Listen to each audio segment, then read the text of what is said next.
Welcome to the, what can I say, the next part of the symposium, or perhaps the beginning of the symposium proper, depending on how you think of it. It's my great pleasure to introduce Brooke Holmes as the first speaker today.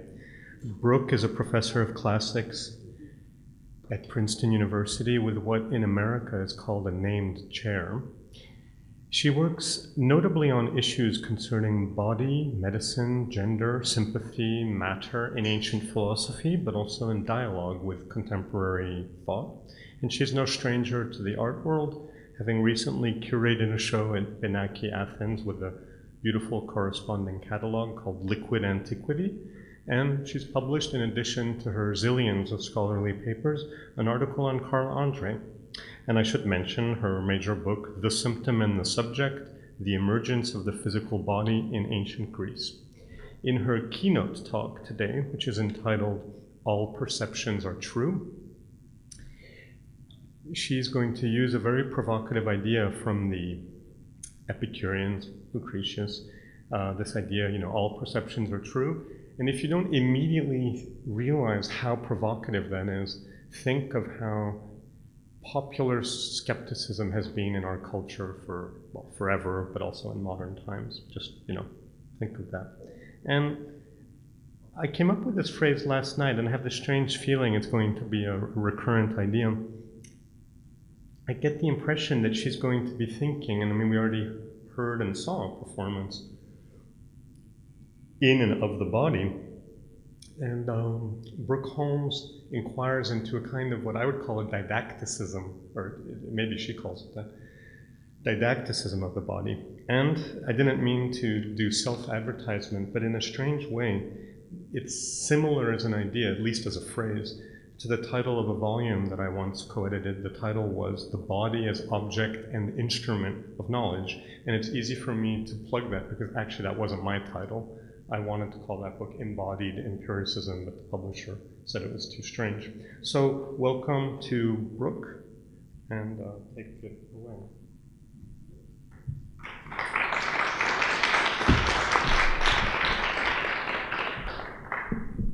Good. Okay. Thank you so much, Charles. And thank you all for being here in a dark room on a beautiful Saturday. So I've chosen to take as the basis of my talk today, one of the foundational claims of Epicureanism, which is the philosophical tradition founded by the Greek Epicurus in the 4th century BCE. The claim is as follows: all perceptions are true. Or as Lucretius writes in his 1st century BCE translation of Epicurean prose into Latin poetry, the Durum Natura, what has seemed to the senses at any given time to be true is true. Now, the Epicurean maxim goes to the heart of what I take to be the motivating idea behind this exhibition, Blind Faith Between the Visceral and the Cognitive in Contemporary Art, an exhibition that's been incubated in the aftermath of objectivity that's been called cynically and defiantly post-truth. So after a regime of public knowledge founded on scientific expertise and the free press, we're now living in a world in which thought is determined by affect and 24-hour opinion cycles and trafficked through emojis and echo chambers. Now, no one in the cultural elite, of course, thinks that this is a good thing, but the strategies that are shared by the artists in Blind Faith resist a return to thought in the modes of rationality, objectivity, and scientism. They converge instead on decisions to double down on the gut reaction to keep the mind off the leash of logos. These decisions are provocatively grouped by the curators under the reclaimed and reimagined terms blindness and faith. So I see at least two major theoretical sites for engagement here for discussion. So the first is the question of where the body and the mind intersect or overlap or collaborate. The second speaks to the idea of the body arrayed against the mind as, quote, a resonance space for political and social realities, again quoting from the curators. Now, my own decision to tarry with the Epicurean claim, all perceptions are true, aims to keep both these sites together without conflating them. for reasons that I hope will become clear. So on the one hand, the Epicurean dictum is useful because perception is such a privileged activity for trying to think about the common work of mind and body, and at the same time, they're different modalities of engaging with the world. On the other hand, the claim that all perceptions are true is, as we'll see further, a partisan stance on behalf of bodies. In investing truth in the senses, the Epicureans bear witness to their radical materialism, their determined refusals of transcendence and teleology, their deep commitment to the raw ontology of atoms and void. Reason cannot refute the senses, they insist.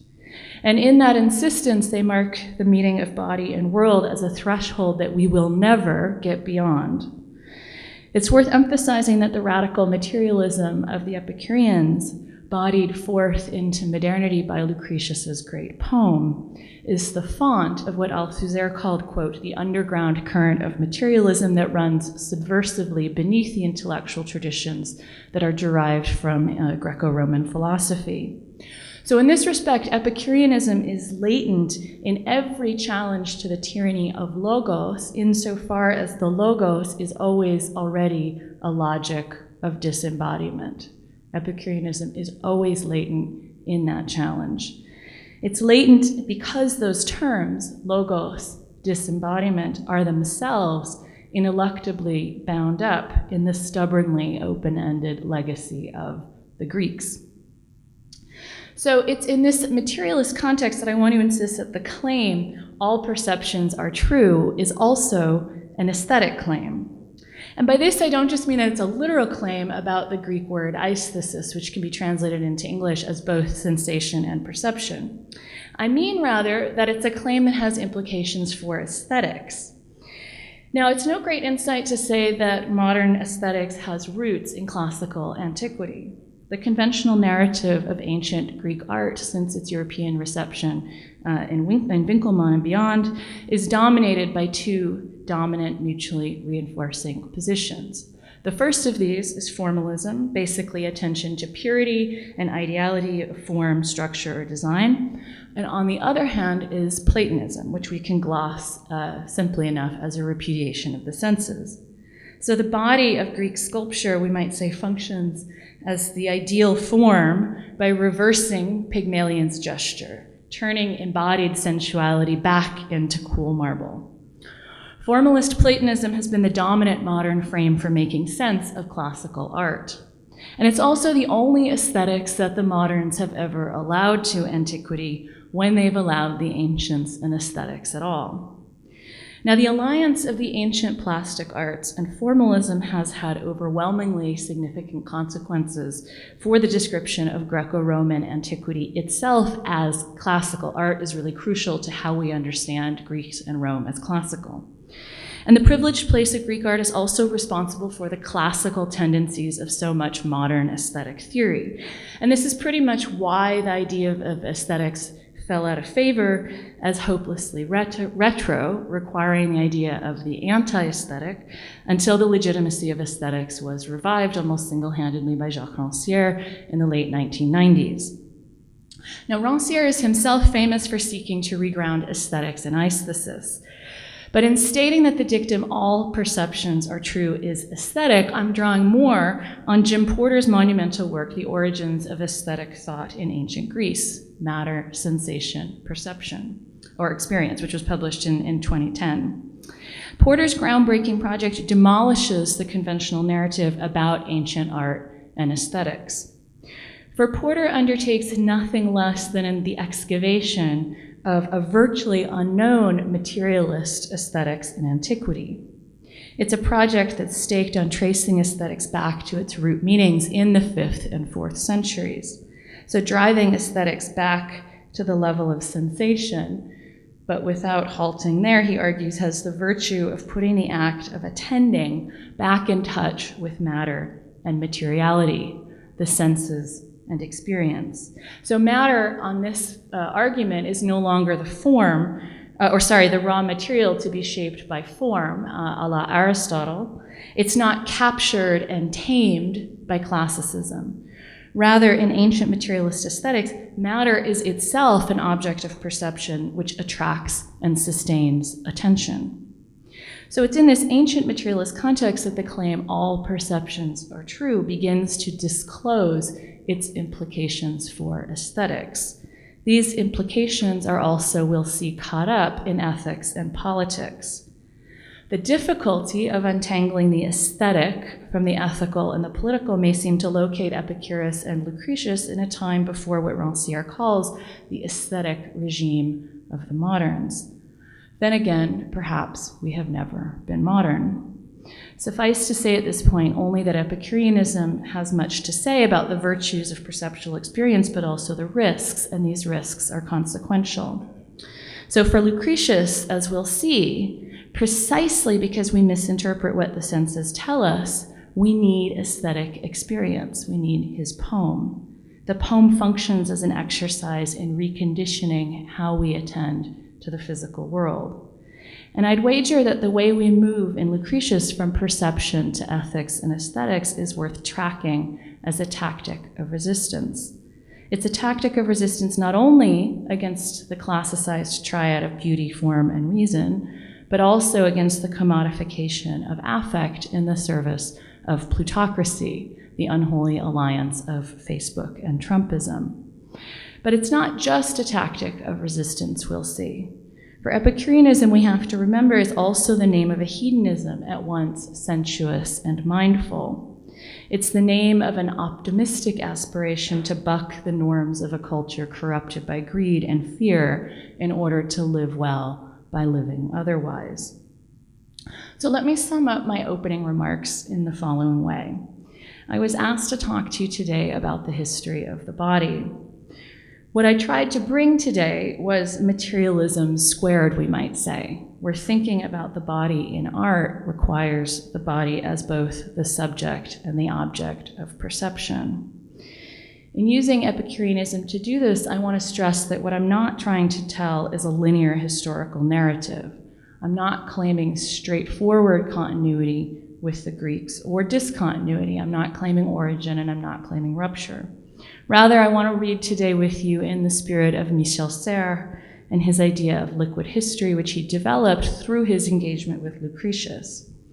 I find in the Epicurean dictum, in its Lucretian context, material that's well suited for experimenting with the questions of what we mean by perception and what we mean by truth. So I want to think with you today with the Epicureans about what's at stake in the conjunction perception and truth, and what comes next after perception.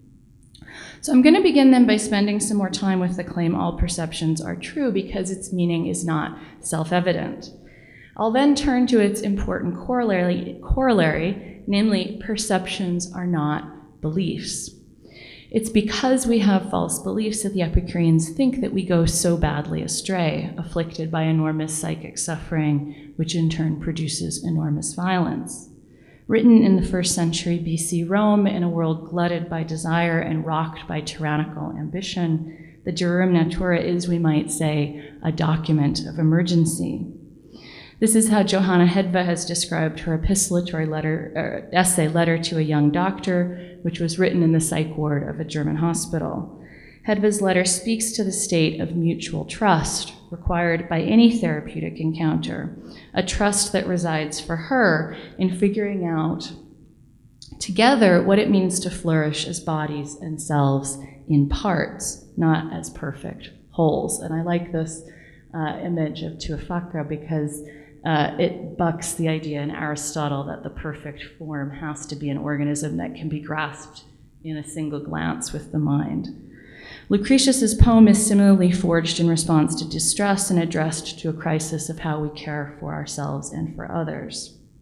So I want to use the therapeutic project Lucretius develops in the poem as a way of addressing the move from perception to belief or faith or knowledge as a necessarily intersubjective endeavor abetted by aesthetic experience. So we're concerned with a process here that necessarily implicates a we, even as we seek to constitute the first person plural on new terms. That process is no less urgent and imperative today for being ancient. But of course, first note, Saturday afternoon would be complete without a healthy dose of Epicurean epistemology. So, all perceptions are true. The claim appears at first glance indefensible. Everybody knows perceptions are false. Before Lucretius mounts his defense of the senses in the fourth book of his poem, he first reviews a lengthy catalog of optical illusions and other perceptual deceptions. So the most famous example, which you may know, is that of the square towers of a city, which, seen from a distance, will appear to us to be rounded as though on a lathe. But Lucretius has many other examples as well. There's the experience we have if we're on a moving ship, but it seems as though the ground around us is moving and we're stable. Conversely, the stars and the moons and the sun and the moon and the sun seem to be stable when in fact they're moving. You might look at two mountains far off in the ocean and mistake them for a single island. And if you get closer, you'll realize that in fact there's a channel that goes between them that a ship could easily pass through. When my toddler spins around, the room continues to spin even after she stops and falls to the ground. For a person suffering from jaundice, the whole world will appear bathed in a greenish-yellow light. We fantasize, and we dream. These examples in Lucretius go on for over 100 lines, and they were probably adopted from a stockpile of cases in ancient philosophy that were used to impugn the trustworthiness of the senses. And Lucretius's opponents here are almost certainly the skeptics, as Charles already intimated. As he moves into his defense of the senses, Lucretius starts by lobbing a missile at the epistemological grounds of skepticism himself. So he sensibly observes that nobody can say that nothing can be known, and know that nothing can be known, since he's just said, of course, that it's impossible to know anything. So where did this person, the skeptic, even get this idea of true or false, Lucretius asks. It's only from the senses, he insists, that we derive a concept of truth in the first place. And there's no higher criterion that's capable of invalidating the information that they provide. The mind derives everything it knows from perceptual experience. And therefore, he insists, the senses cannot be refuted, least of all by the mind. Nor could one sense refute another. This is important because each sense is thought to have its own autonomous access to the world. So smell cannot refute vision, for example. And a sense can't refute itself. And we might think this last claim is invalidated by an experience where a first impression is corrected by an ostensibly superior perception. So we see the square tower as round, but as we get closer, we realize that it's in fact square. And the very nature of the way this example is put forward would seem to confirm that perceptions are in fact not, or are more or less true and false. But Lucretius does not accept this. Indeed, it's in order to reject the possibility of a sense correcting itself that he expands the claim to the one that we saw earlier, namely, what has seemed to the senses at any one time to be true is true. So each and every perception is true, even if a sense later is different, perceptions later is different. How can we reconcile this claim with the fact that perceptions so often do seem to bear false information about the world, telling us, for example, that a square tower is round? Lucretius recognizes that the belief that the tower is round is actually false, so he's not a relativist, strictly speaking. So how do we get from a true perception to a false belief? The answer to this question for the Epicureans lies in recognizing the role of the mind. The mind steps in, Lucretius says, and always adds something to a perception. Indeed, it has to add something. It cannot not add something to a perception once a perception passes into its own domain. And in so doing, the mind turns a perception into a belief about the way the world is. In the work of adding judgment, the mind introduces the conditions of truth and falsity that characterize beliefs. At the same time, in figuring out a belief or a judgment, the Epicureans think that the mind should continue to rely on perception. After all, perception is how we can test the validity of a claim once it's been made. Remember, for the Epicureans, it's going to be the only way that you can test a claim. It's in this sense that they talk about perception as a criterion for truth. And what's more, they're willing to accept that sometimes faulty reasoning is derived from what they call faulty perceptions. So just as a building built with a warped ruler will end up warped itself, all out of proportion, Lucretius will write, so will reasoning founded on faulty perceptions be faulty. And this situation seems to imperil the capacity of the senses to serve as a criterion. Now, Lucretius's discussion On the Nature of Things suggests that the Epicureans were willing to bite this bullet. If our reasoning can't figure out why the square tower appears round at a distance, Lucretius writes, any belief we come up with is still going to be better than the alternative, which is giving up on the senses altogether.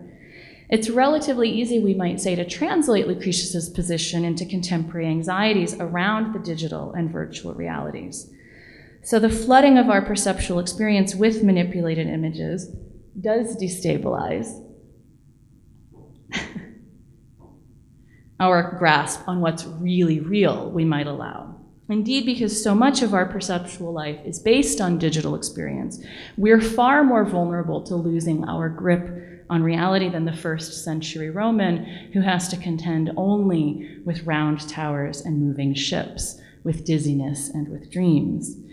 Our vulnerability today is undoubtedly compounded by the thoroughgoing instrumentalization and dissemination of images in the service of capital and political power, though we'd be naive, I think, to discount the power of myth and spectacle in ancient Rome. But I suspect that even now, even today in this contemporary context, Lucretius would not want us to abandon the senses and flee the cave in search of Plato's sun. He would want us to stay in the womb tomb, immersed in the fluctuations of our environment and the bodies that we perceive, what Plato anxiously called the going to and fro of the material world. He'd want us to keep touching and keep feeling and keep seeing.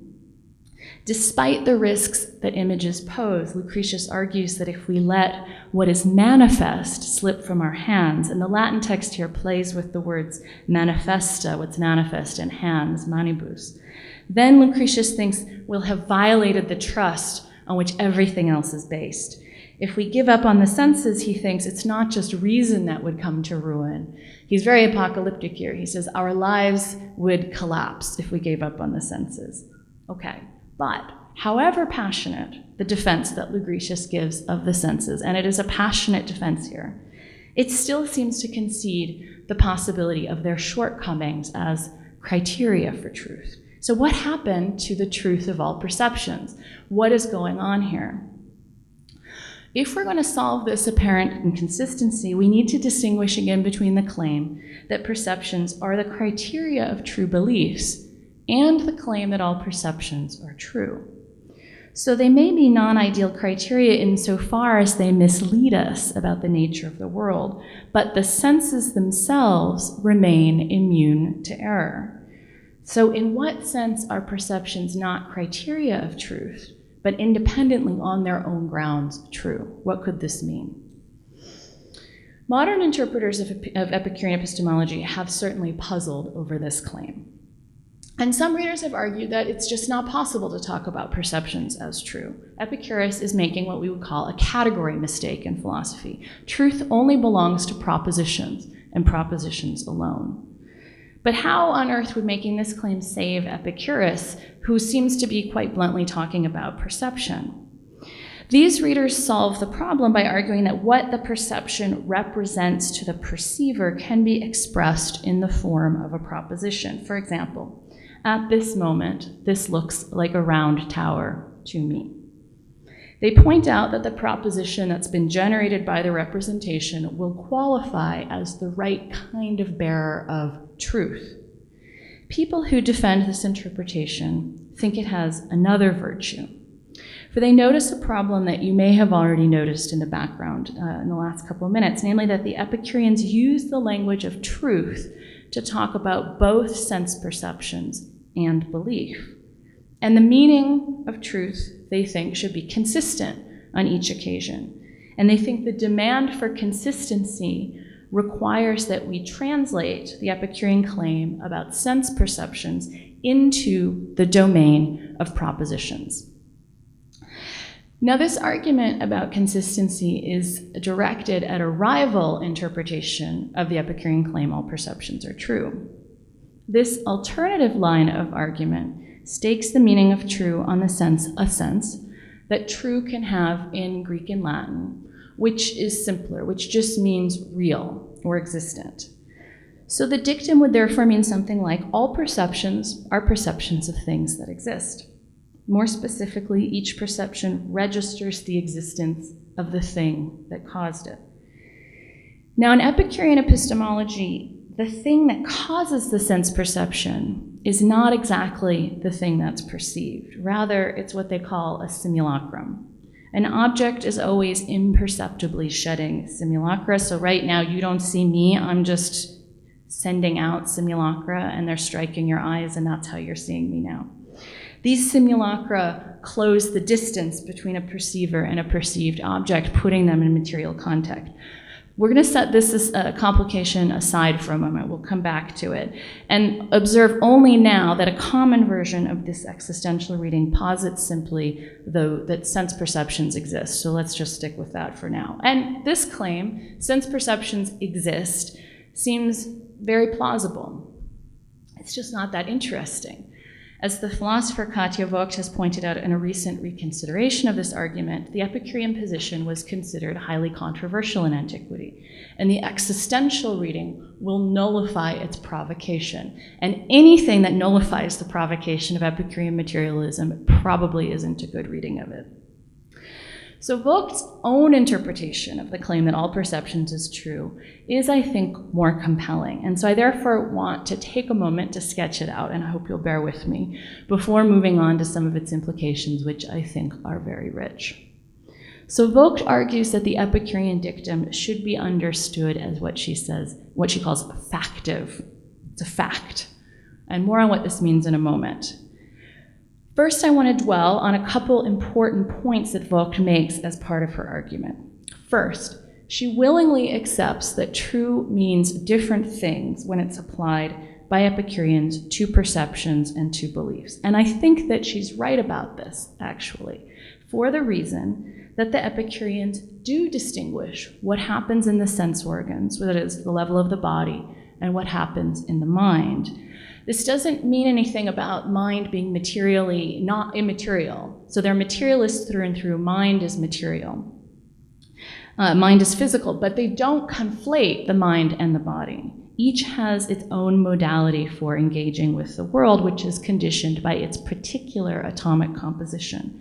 And each is therefore sufficiently autonomous to make it possible to toggle back and forth between the senses to the mind and then back to the senses as we work to interpret our experience of the world. Interpreting our experience is crucial because it's the key to inhabiting the world joyously, the Epicureans think.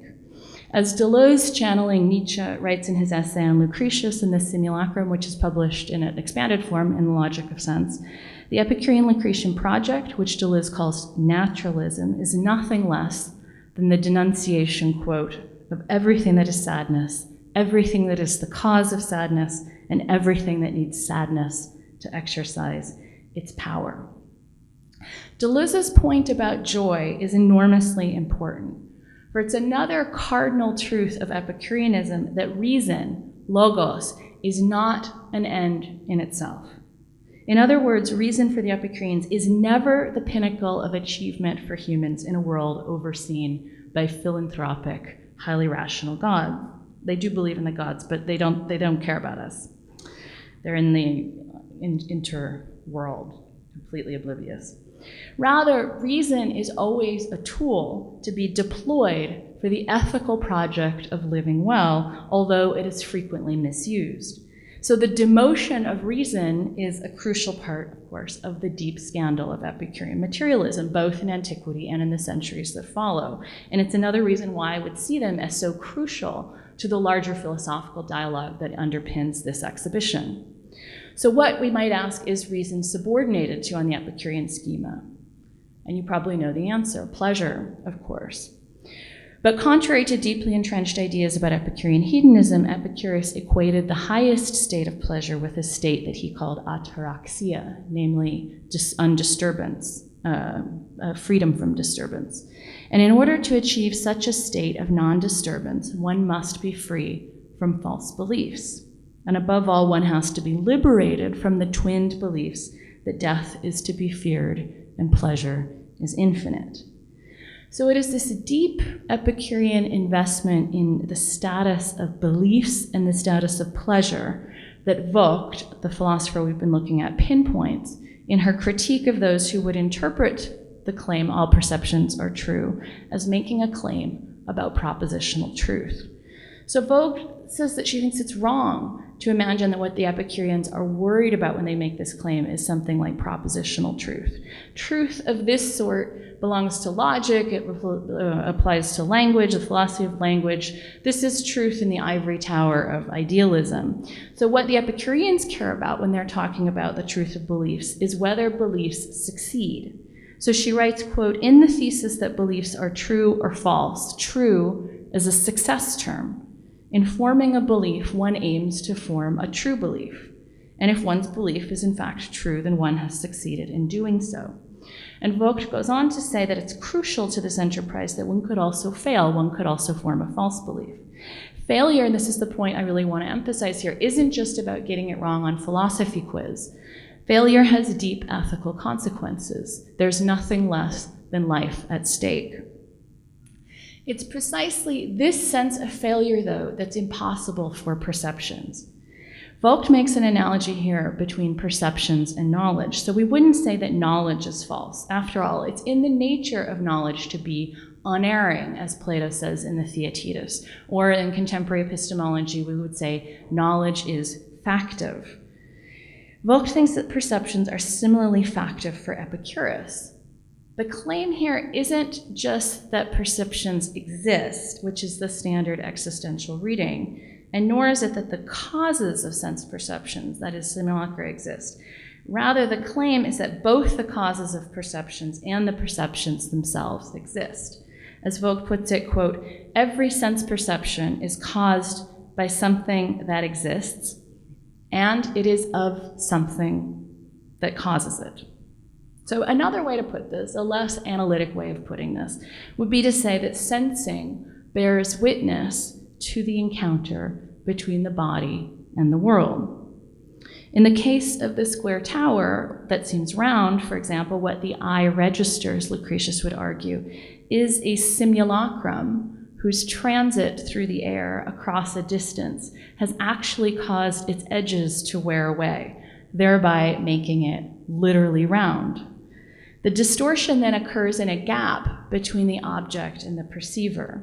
And it occurs because simulacra are themselves material. They're subject to erosion like we are, like all compound bodies. In the case of a jaundiced person perceiving, say, a greenish-yellow tower, perception again bears witness to the encounter between a particular simulacrum and a particular sense organ, which is here affected by disease. The experience of pleasure and pain will follow the same laws. So if I experience honey as pleasurable, my feeling of pleasure is registering the happy-making mesh between the atoms of my sensorium and the atoms of the honey. So put this way, the Epicureans have given us a very subjective experience, the feeling, perception, or sensation, in objective terms. But despite the objective nature of perceptions, they don't quite count as knowledge, as we can see from a quick look at Plato's Theaetetus, which was a central text for Hellenistic epistemology. So the proposition in play in Plato's dialogue is a famous one. Perception is knowledge, and most people think that this is Plato's translation of the Protagorean dictum that man is the measure. So one of the most famous examples from the dialogue, and indeed in ancient philosophy, has to do with the weather. If I experience the wind as cold, goes the argument that Plato wants to refute, then I know that the wind is cold. Isn't this what Epicurus means then when he says that perceptions are true? And the answer is not quite. For Epicurus follows Plato in rejecting the idea that what's been achieved here is knowledge. But as Vogt exists, Epicurus is holding on to a crucial insight that often gets thrown out with the relativist bathwater. And the insight is simply this. When I'm cold, because of the wind, there's a fact of the matter, the fact of how the wind feels to me, and this makes my perception true in a factive sense. So, you are the weather, to quote Ronnie Horn. Or put differently, the body is the measure in the sense of the biological identified by the curators in their discussion of David Zinke's collaboration with Angie Kiefer being the measure. The body interfaces between inside and outside. In so doing, it opens itself up to the contingencies of experience, to aberration as the impetus to creative remaking. So I'll quote here from Kiefer's text, quote, "Every aberration an opportunity for a new pattern of creativity, every aberration a pattern physically modified inside the physical animal modified." In the same spirit, when Isabel Lewis remakes Plato's Symposium in her classic Occasion, there's no moment at which we'll ever move beyond a relationship between bodies, negotiating one another in their unpredictable contingencies. Diotima lives in dance. Diotima lives in dialogue, far from the monologic stability of the form. So let's go back for a moment, and I promise we're almost done with the hardcore epistemology to Epicurus.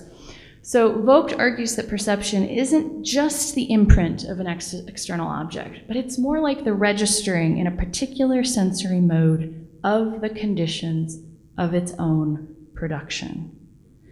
Socrates himself seems to accept a version of this argument in the Theaetetus, allowing the proposition perception is knowledge might be true in cases of sensing heat or sweetness.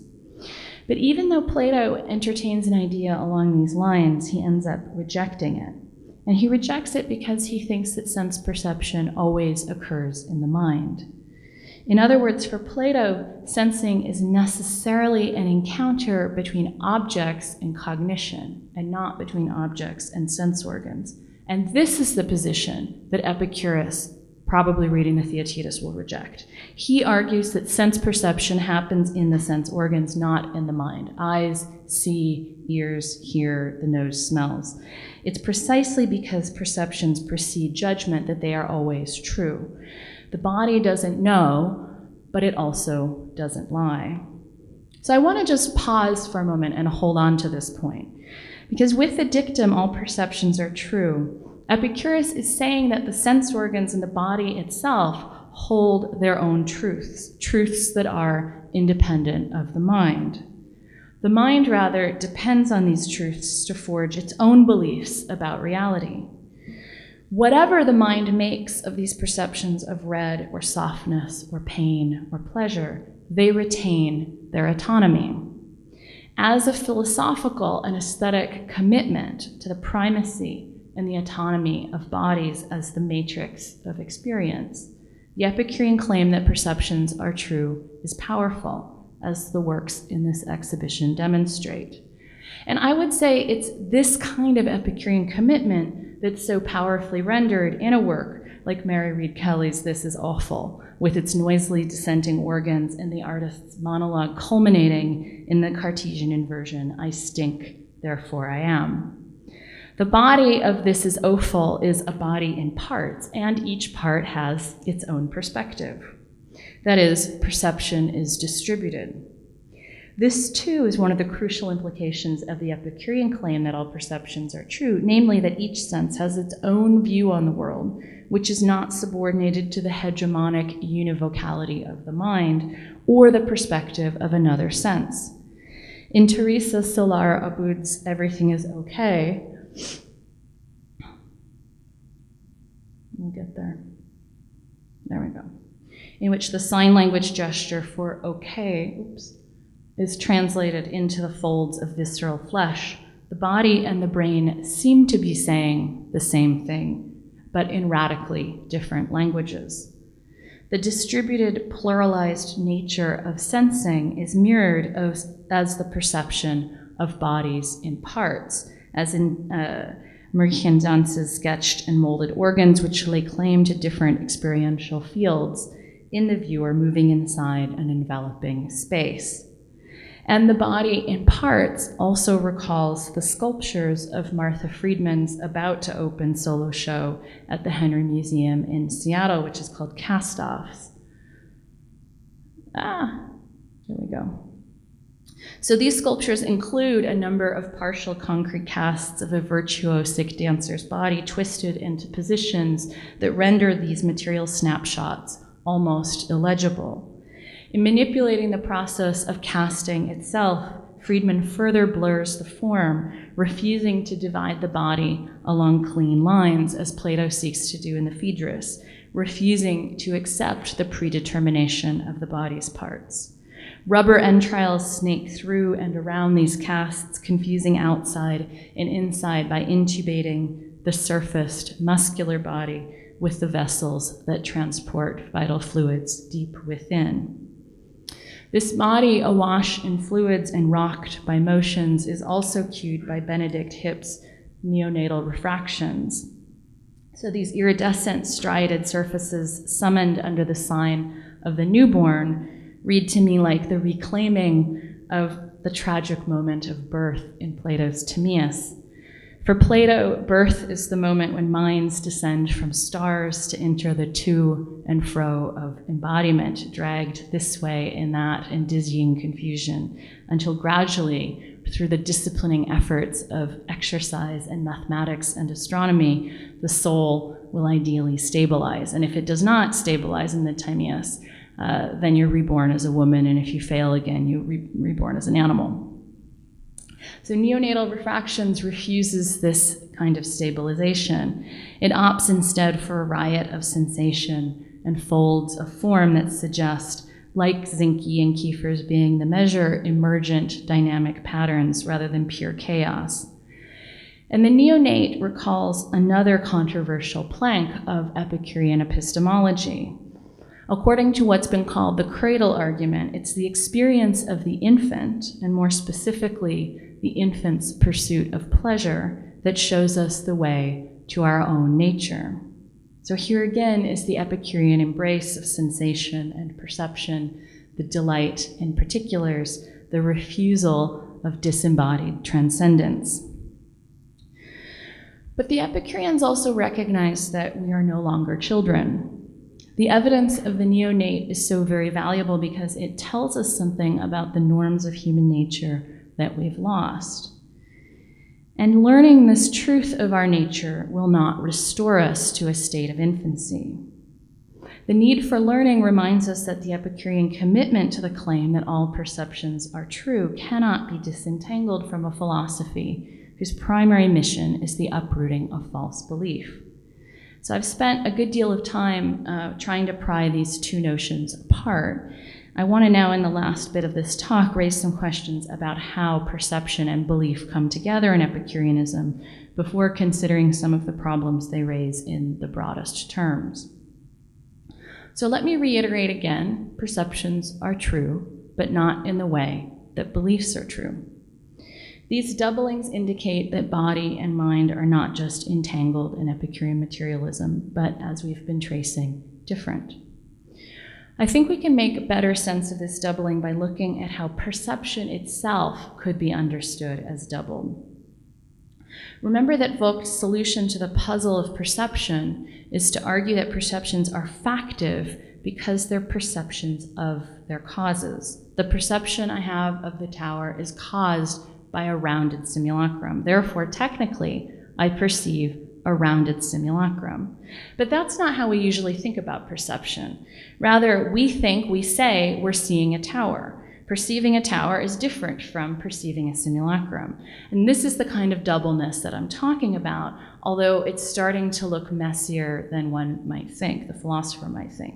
And indeed, things get messier if we go back to Lucretius himself. Lucretius will insist that it is impossible for us to perceive a simulacrum. And in denying this possibility, reverts to what looks like a common sense idea of perception. What we perceive, he says, are the things themselves, the res ipsae. But in this respect, it shouldn't be thought wondrous at all why the objects themselves are perceived, and yet the images that strike our eyes cannot be seen singly.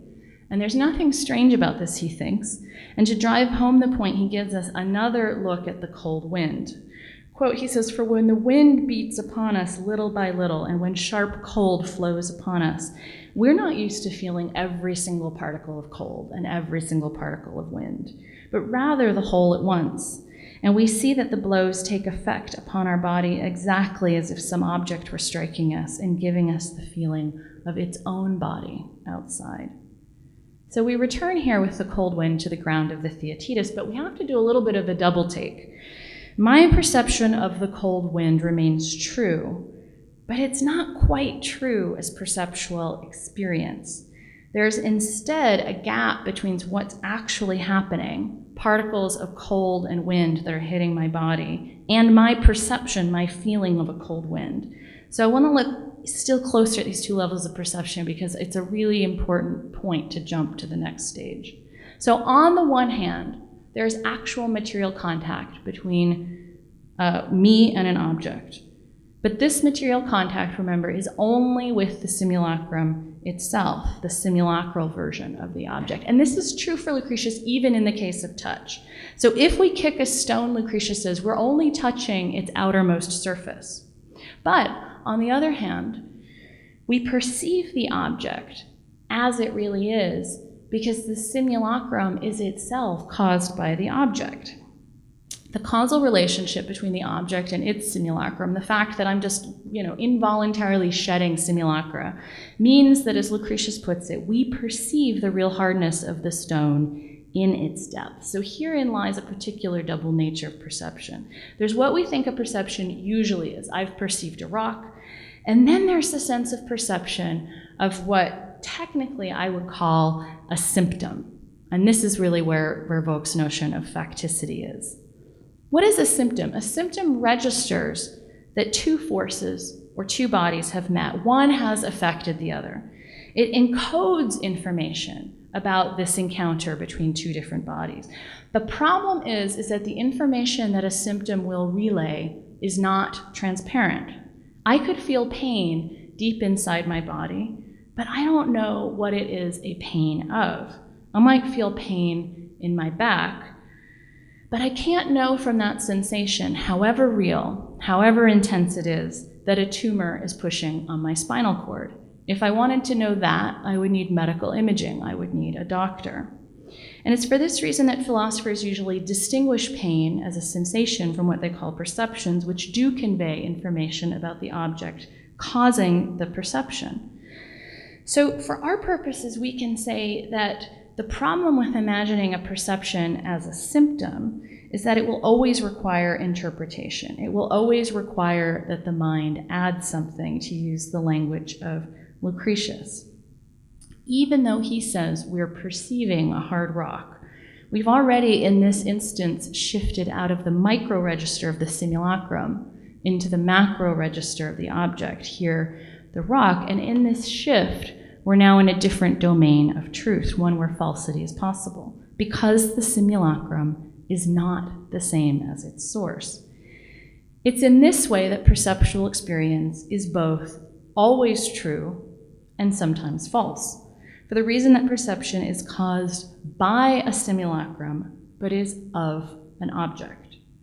So no wonder it's so easy to go astray in a world that's nevertheless determined materially by atoms. And another way of putting this is, no wonder we need philosophy, Epicurus would say. Because for all that Epicurus honors the truth of perceptions, he also cares deeply about the damage which is wrought by false belief. And he recognizes that the battle for human happiness will have to be fought at the level of belief. What is needed, as Deleuze sees so clearly in his reading of Lucretius, is not to end the reign of images, but to offer new images. For the simulacrum here is an analog of the atom itself. Our experiences are all conditioned by atomic interactions. Everything we do is conditioned by atomic interactions, but we never perceive atoms in and of themselves. Instead, people necessarily have to come up with explanations of the traces that they do perceive of the real world. Now, importantly, for Epicurus, for most of human history, the work of making sense of the world has been collective and intersubjective. More specifically, as Epicurus would see it, social structures have ensured that early errors of interpretation have spread like wildfire over generations, conditioning the way the majority of people see the world and saddling us with anxiety. Indeed, we always seem to be inventing new ways of circulating anxiety. Language is a big one in Lucretius. Myth is another big one. Religion, and I'm sure he would say the internet. The problem, as Epicurus sees it, is that the conventional explanations that are circulated on the internet, largely of antiquity, are wrong. And they're not just wrong, they're also dangerous. Foremost, as I've mentioned, among these dangerous beliefs is a belief in vengeful gods who can punish us for infinity, which is a belief that Epicureans felt for untold violence and is deeply linked to unlimited desire. So doing physics for the Epicureans, so all this physics we did, is a way to dispel the stories that lead to unhappiness. It's a form of critique and demystification designed to disrupt the conventions that have governed our understanding of our own experience. But as Deleuze emphasizes, Epicurean naturalism is not just a form of critique. It also necessarily promulgates counter-narratives to those traditionally on offer. These stories arise from our embodied perceptual experience of the physical world and ourselves. So we might think of a famous analogy that Lucretius draws when he looks to a mote of dust in a ray of sunlight for us to imagine the atom.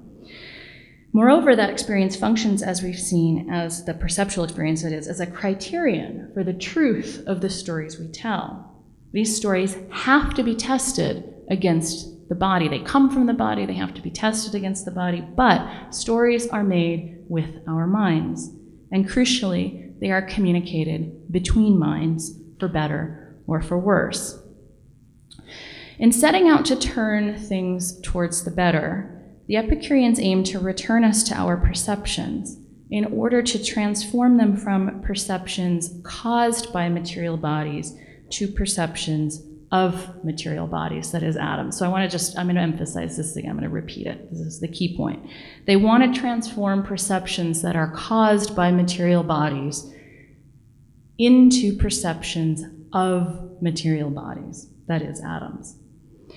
Epicurus thought that the best way to do this, to persuade you to perceive atoms, was to be as plain-spoken as possible. Like any analytic philosopher, his cardinal stylistic virtue was clarity, saphoneia in Greek. He distrusted poetry and he distrusted its pleasures. By contrast, Lucretius adopts the medium of poetry as the most appropriate vehicle for the ultimately ethical work of showing matter. So we might speak of his poem in this respect as a technology for viewing what is unseen, the depths of matter. We might imagine the poem rather as an aesthetic amplification and translation of reason's technologies of vision, much as Joel Thompson translates physicists' attempts to make visible the behavior of dark matter, but translates those attempts into the medium of film. Lucretius uses poetry to break the spell of false myths. So think back, for example, earlier to that wordplay I gave you between manifesta and manibus. That's a classic Lucretian tactic. In so doing, he aspires to compel his reader to attend differently to the world. He writes to his addressee Memmius, quote, "A new thing, a Noah race, is struggling to fall upon your ears, and a new view of things to reveal itself." With this new thing, he's of course talking about the poem itself. In a famous passage, he talks about lying awake at night, quote, "trying to discover with what words and with what song I might finally lay before your mind the clear light with which you might gaze into the depths of the hidden image." In Lucretius's recounting of his sleepless quest for clear light, we catch him at his most didactic. After all, On the Nature of Things is a didactic epic. Lucretius thinks that the truth is out there. His urgent ethical task is to communicate it to you, the reader. The predominance of ethics may seem to place him firmly in what Rancière calls the ethical regime of art, associated primarily with classical art and with Plato, but superseded for Rancière by the modern aesthetic regime. But I want to suggest in these last few moments, really, that we pause before consigning Lucretius to antiquity. For Lucretian antiquity is not classical, but rather materialist. And in its materialism, it is our untimely contemporary. So in closing, let me repeat the relatively basic, but nevertheless highly consequential point that bodies and matter and materiality both show and do not show themselves. The organs do not speak, but their fleshiness imprints on the hands that touch them. The pulsing of life can be sensed within us and then amplified, transformed, communicated by music, and then maybe translated into a film. No. There we go. The aesthetic experience doubles and quotes, but it also torques the way in which bodies show on their own terms. Such doubling can be understood, I've been arguing, through the two facets of perception at the center of Epicurean epistemology. What I want to stress is that the world of atoms informs, but it does not determine its second showing, hence the proliferation of false myths. And it's because these myths have become so entrenched over time and through the power of greed and fear that our capacities to perceive matter as it really is have been numbed and diverted. It's precisely the need to disrupt these perceptual conceptual habits that drives Lucretius's turn to poetry. And poetry then becomes not just a vehicle for ideas. For Lucretius, it is a site of what we might call disruptive sensuality. So the final and difficult and persistent question here is whether the poem's excess of sensuality stands inside or outside of its didactic message. So Lucretius famously describes poetry as a honeyed cup that makes the bitter teaching of Epicurean philosophy go down easier. But of course, it's very hard to separate so cleanly the aesthetics of poetry from the poetry of aesthesis. In materialism, how could trying to stay with sensuality on its own terms be isolated from the doctrine all perceptions are true? Of course, all art, whether it's classical or materialist, has to pass through the senses. But I would say what's distinctive about Lucretius's poem is the powerful tension that it enacts at this moment of transition. This is a tension between, on the one hand, passing through and interpreting symptoms and making judgments, and, on the other hand, staying on the surface of the experience as much as is possible. Another way to put this would be the poem asks us in the same moment to see and to see differently. It makes our sensations of the world radically open to interpretation again, unmoored from religion and myth and from fear and greed. And at the same time, the poem insists that this experience will disclose to the mind the nature, the real nature of matter. The tension here seems to me to express the nature of the aesthetic as constitutively contradictory, as Claire Bishop puts it, ventriloquizing Rancière, shuttling between autonomy and heteronomy. In Lucretius, the complexity is captured by this confusion of depths and surfaces. Staying on the surface of the experience would seem to mean staying with the simulacrum, but of course the simulacrum in another sense is the very hidden depth of the body, requiring the poem to bring it to light. These oscillations scramble hierarchies between physics and aesthetics and ethics, perceptions and beliefs, bodies and minds. And it's in this productive confusion, I submit, that we start to find the aesthetic and the ethical and the political implications of the claim that all perceptions are true. Thank you.